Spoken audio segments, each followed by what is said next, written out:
Chapter 80. The Nut. If the sperm whale be physiognomically a sphinx, to the phrenologist his brain seems that geometrical circle which it is impossible to square. In the full-grown creature the skull will measure at least 20 feet in length. Unhinge the lower jaw, and the side view of this skull is as the side of a moderately inclined plane resting throughout on a level base. But in life, as we have elsewhere seen, this inclined plane is angularly filled up and almost squared by the enormous superincumbent mass of the junk and sperm.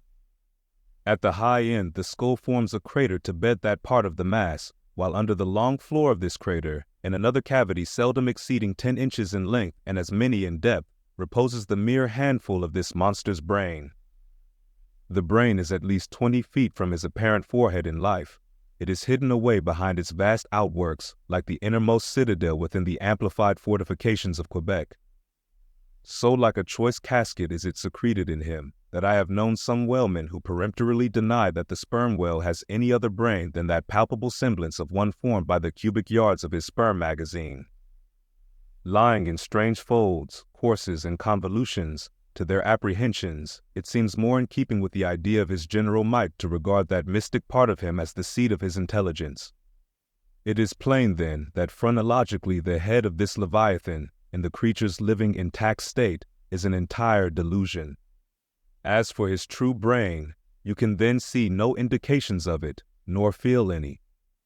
The whale, like all things that are mighty, wears a false brow to the common world. If you unload his skull of its spermy heaps and then take a rear view of its rear end, which is the high end, you will be struck by its resemblance to the human skull, beheld in the same situation and from the same point of view.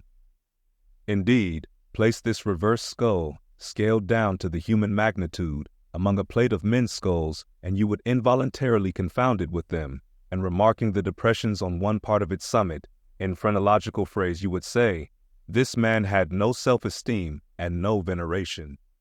And by those negations, considered along with the affirmative fact of his prodigious bulk and power, you can best form to yourself the truest, though not the most exhilarating conception of what the most exalted potency is.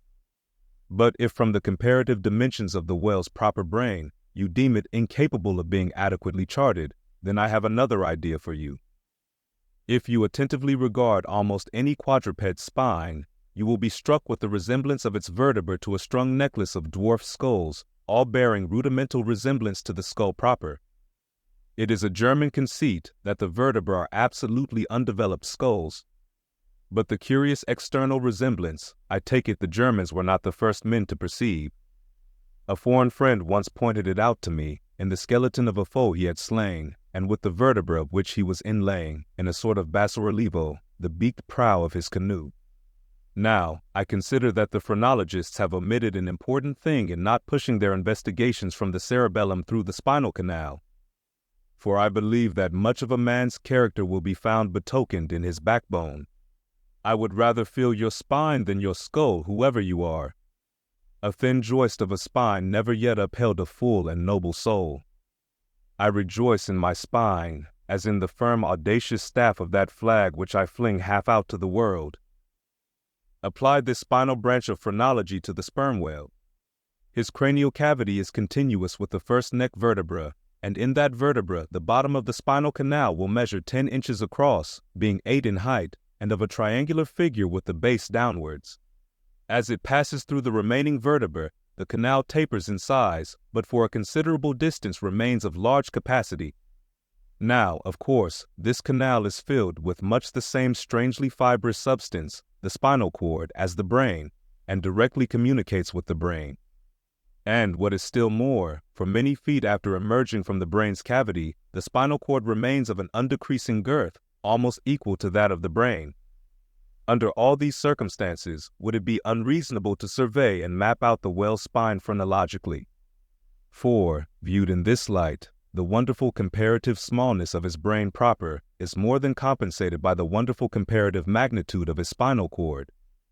But leaving this hint to operate as it may with the phrenologists, I would merely assume the spinal theory for a moment in reference to the sperm whale's hump. This august hump, if I mistake not, rises over one of the larger vertebrae and is therefore in some sort the outer convex mold of it. From its relative situation, then, I should call this high hump the organ of firmness or indomitableness in the sperm whale.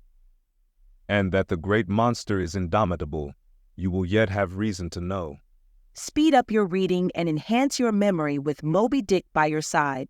Choose the tactile joy of a physical book or the convenience of Kindle and discover a deeper way to dive into this classic. Pairing the audiobook with the text takes your understanding and retention to the next level. Ready to transform your literary experience? Check the link in the description and pick the perfect format for you. With EchoTales Audiobooks, Moby Dick awaits. Dive deeper, read faster, remember more. Get your book now.